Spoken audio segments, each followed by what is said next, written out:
Үркүн деп атап койдум.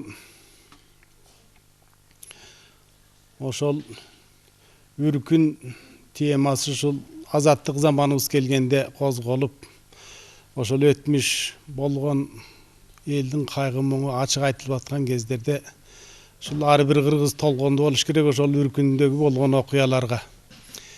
Жүрөгү ооруду болуш керек. Ошондо менин дагы жүрөгүм ооруган үчүн ушул күйүү жаралдыгы деп ойлойм. Ошол окуяларды кандайдыр бир түрдө музыканын күчү менен чагылдырууга аракет кылдым. Ал эми музыка деген албетте баягы сөз менен түшүндүрүүгө болбой турган сезимдерди чагылдыра турган каражат.